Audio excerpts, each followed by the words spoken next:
All right, ladies and gentlemen, I'm back. February's over. It's March 5th, and February got a little busy. I ended up selling 19 cars. Now, like I had a discussion in the past, just because I sold 19 cars doesn't mean I delivered 19 cars. I actually only delivered 16 and a half. That was on 32 showroom visits. So my closing ratio is pretty much the same as it always is. The reason I sold 19 but only delivered 16 and a half is one car got pushed to March because they had to get an employee number. One customer never came back to pick up the car they bought, which I'll talk about that later. And then I had 2 half deals. So with the half deals, you know, you lose a half a unit. And anyway, long story short, it ended up being 16 and a half. Fun fact about the 16 and a half cars I sold, 10 of them were actually repeat customers or referrals. So just a great month for people coming back to see your boy Dave B sell Chevy. The breakdown of what we sold is 12 and a half new and 4 used. That's what got delivered out for the month of February.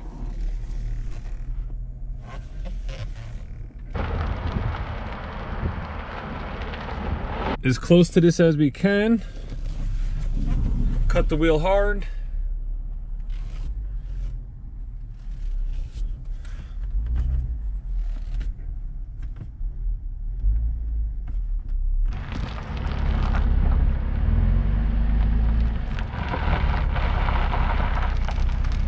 The reason I'm pulling this Cadillac out is I have a customer interested in it. He's already looked at it twice.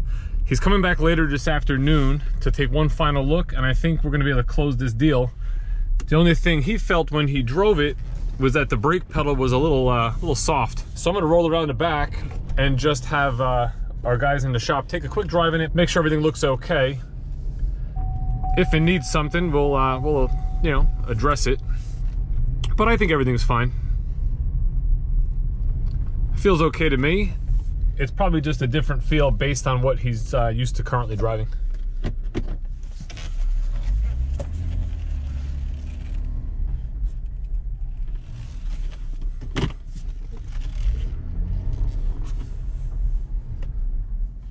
I have a good track record for the month of March. So like last year in March, I did 18 cars. The year before I did 21. The year before that I did 21. And the year before that I did 22. So I'm looking to have a 20 plus car month for March of 2020, which would be appropriate. Right now we have an appointment coming on in this Cadillac later today. I have 2 appointments scheduled for Saturday. One's a lease buyout and one is a customer of mine referred by a family member who bought a vehicle, who's looking to lease a Chevy Equinox. And I have a Corvette order. Now that's not going to show up probably till, you know, who knows, May or June, but we're going to put that order and place it tomorrow. So we'll get that into the system. And I still have a deal last month that I sold. Now it comes into the whole discussion of why dealerships take deposits. And I tell you what, let me go inside and we're going to talk a little bit about that. All right, guys, change the plans. We'll talk about deposits another time. I just picked up a customer on a GMC Acadia. They came from South Jersey. We can go for a ride now and see what they think.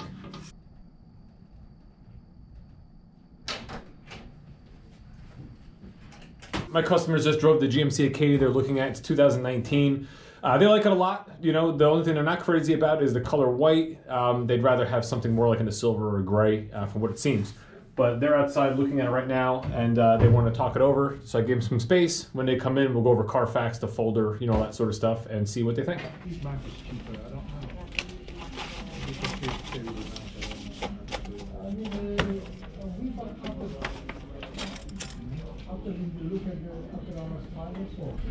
Well, the biggest thing is my wife driving. She has not for some reason is driving.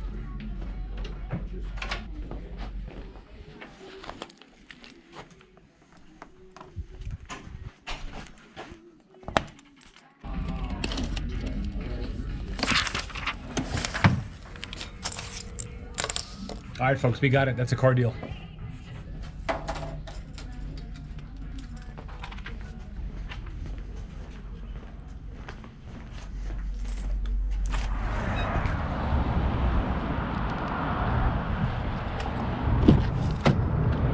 I love writing car deals during the day.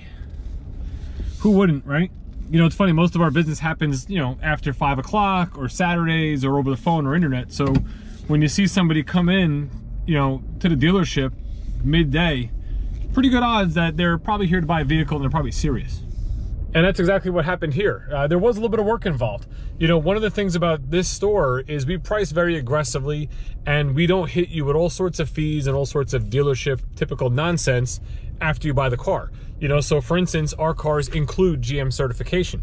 A lot of our competitors, in their fine print, you'll see something that says the vehicle is certifiable, meaning the price that they're showing you, it's not certified. If you want it certified, you're adding more to that price, more money to that price. We don't do that. We have one dealer documentation fee. It's $2.99. You know, it's pretty much one of the lowest in our area. Most dealerships, if not pretty much all dealerships, are going to have one, and that's it. You know, you pay tax and you pay your plate fees for New Jersey or whatever state you're going to register your vehicle in. You know, we don't charge like internet processing fees, and you don't have to have rebates, and you don't have to be like a previous buyer of the dealership. Nothing like that. None of the typical nonsense that you see. Now, we don't put pinstripes on cars and charge you $300, but we price very aggressively, so there's very little discount, if anything at all. You know, I mean, a lot of times a couple $100, maybe 200 or 100, that's basically it. And this gentleman here was negotiating pretty hard. You know, he wanted to see that we were discounting the car, and you got to kind of explain to people, like, if you're looking for how much you're going to save without seeing the value of what you're actually getting at this particular dealership, sometimes you have to shop other stores. You have to experience what other stores are going to put you through to really make you appreciate the fact that you're buying a car at what looks like, you know, sticker price, as people call it, or ad price. But the deals are good here. Our numbers show it, and we're going to keep doing it the same way because it's very easy for the customer, and it's also very easy for us as a salesperson. So I'm going to get this vehicle parked back here and in line for detail tomorrow. This way they can come pick it up in the afternoon. Now we just need my Cadillac customer to show up, and hopefully I'll write 2 deals today before, you know, 3 or 4 o'clock in the afternoon.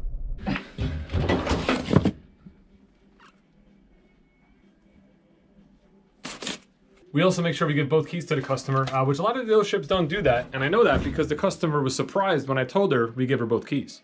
I have 2 voicemails I have to attend to, and I have also... When is he coming in? He said this afternoon. And I have 2 Cars.com leads that came through Dealer Rater. So I got some stuff to do for the next 20 minutes to a half hour following up with some stuff. I'm gonna do that, and I'll let you know if I catch another customer or if my Cadillac guy shows up.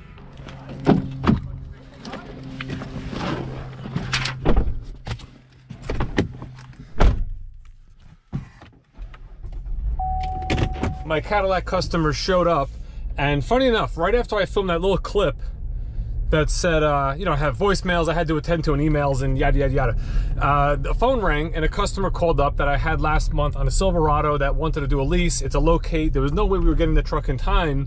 So I said, listen, we'll do it in March. Calls up, he's like, listen, I'm in the area, can I stop by? I said, yeah, sure, absolutely. I'll see you in a few minutes. Go in the back, get the folder for that customer, come back up front. I see my customer for the Cadillac pulling in right in front of the customer for the Silverado. So right now we're doubled up. We got 2 customers here, which is a good thing. I'm not complaining, but you know, it just kind of shows the car business how things can change so rapidly, and also that everything seems to always happen at the exact same time. So, you know, we're here for 11 and a half, 12 hours, and you know, literally customers, you can talk to 3 customers in a day, and all 3 of them can come in within the same time period. And then you can go 6 hours without talking to anybody with, you know, no one in front of you. So whatever, it's car business. Let's sell these things. Whew, busy day. It is 10 to 5. I just got done selling the Cadillac and selling the Silverado diesel locate. So we're gonna put a bunch of paperwork together. Still haven't gotten to the voicemails. I now added 2 more. I still have to get to 2 internet leads through Dealer Rater. So it's been a fantastically busy day for me. Got the trifecta, sold 3. Now it's time to do paperwork. And I'll probably give you one more update before the day is through.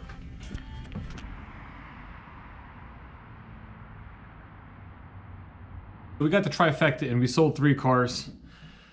It's 5:48. I'm just sitting down to have a salad, which is lunch. I'm gonna eat this now. Answer a couple of emails, do some little follow-up type stuff. And then, you know, we're still open for another 2.5 hours, so maybe we'll sell something else. I don't know. But it was a crazy day. which is what we like. I feel like I excel. Sorry, I'm talking about food in my mouth. I feel like I excel when I have a lot going on. It's when we're slow that my mind sort of shuts down and I just want to go home, and then, you know, it's just the way it is. So like when I'm thriving, when there's stuff happening, there's action, there's customers here, I love it. So today was a great day. I appreciate you guys watching the video. Hope you enjoyed. Thumbs up are always appreciated. This is dealership life, man. This is what it's all about. Have a good night.